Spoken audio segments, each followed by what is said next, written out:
What's up guys, Luke here, and today I'm back with another episode of Luke's Laptops, and this time, the laptop in question is being very heavily zoomed in on because my handy cam is ridiculous. Anyway, this is a Dell Inspiron 8000.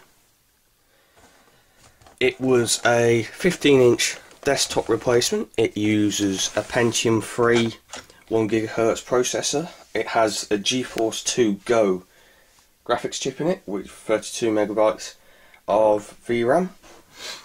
It's got 192 megabytes of RAM at the moment. I may or may not upgrade this, I'm not sure yet. It has a Windows Millennium certificate. I'm not too worried about showing that because probably no one's going to want it. It's still got the original service tag on it, although Dell don't have anything of use on these service tags. It was made in Ireland. Okay, so the battery is pretty much dead. It will last for about 2 minutes. So you've got an interesting cooling solution. Now at first one of these fans will spool up and then the other one will. I haven't fully finished this computer yet, as can be seen by the fact that I've not fully tightened up the hinges properly, and you'll see that it also needs a clean quite badly.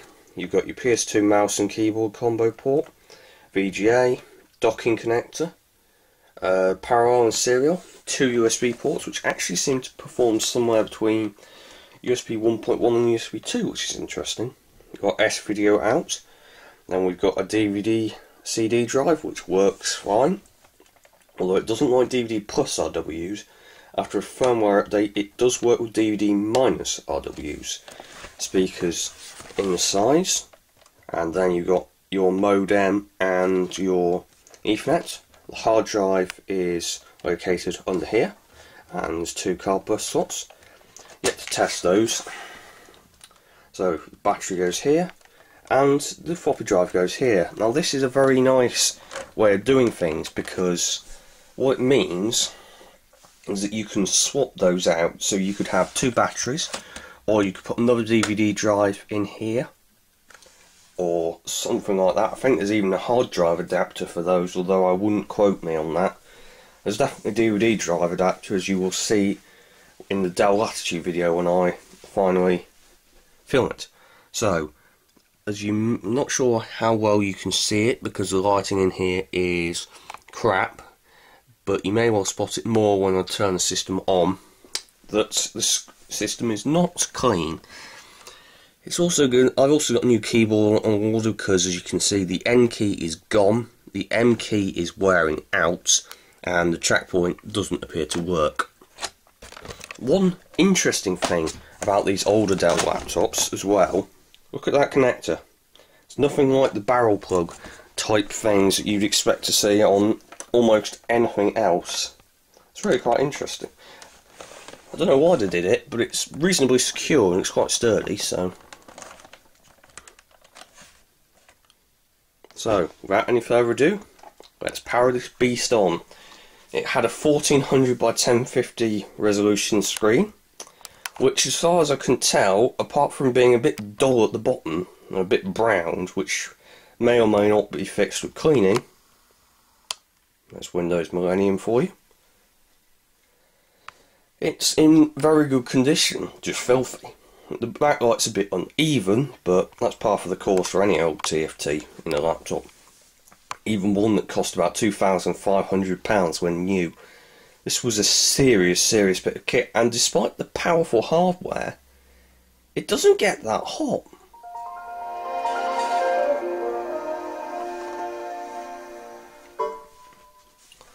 The speakers are fairly decent on this laptop. Much the opposite of the newer version of this laptop, which I also have and you will see in a later video. It's got a little bit of the Dell buzz. Both USB ports work, and as I said, you can see all of your extra hotkeys here. Now there's also another neat feature with these Dell laptops. When you've got Windows 98 or Millennium, if I hold down Function F1, you'll see that we end up in the BIOS setup. Now I'm not sure why they decided to do this, but they did. As you can see, it's got a 40GB hard drive. It's the 100 MHz front side bus version of the Pentium III. And if I go through there, you can see a very nice battery indicator, and again that you can see that it will hold 2 batteries. And there's various. Well, this is a heck of a lot of setup options. It's better than a lot of OEM desktops I've seen, let alone laptops, and again it just reinforces what a professional grade laptop this was. Now, one issue I haven't yet figured out is how to get the resolution to scale properly in Windows. So if I go into properties, and you can see I've installed the official Inspiron wallpaper. For some reason it's in 16-bit, which I didn't leave it in by choice. But if I go down to 1024 by 7 or 800 by 600, because that's what it wants to do, you'll see that we have a small window within the confines of the screen. So I don't know. It's a trait of some of these older laptops. The Sony Vaio doesn't suffer from it much, but almost every other one that I've worked on does.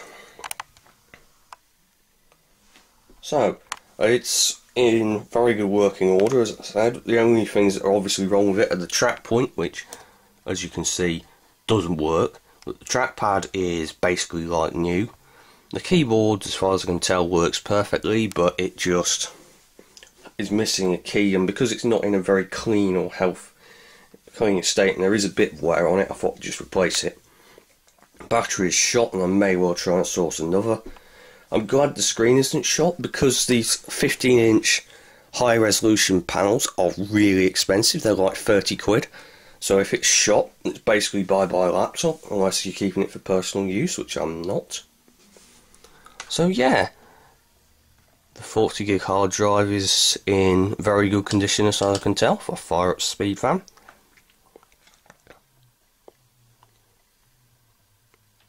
hear the hard drive whirring away, and some post coming through the door.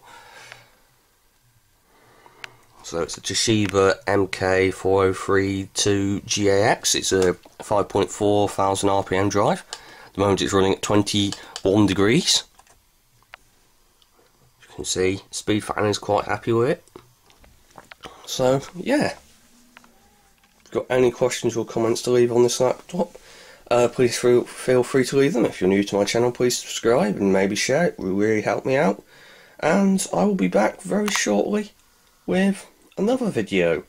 These laptops, the only real handicap is the Intel 815 chipset, and by extension it's 512 meg of RAM limit.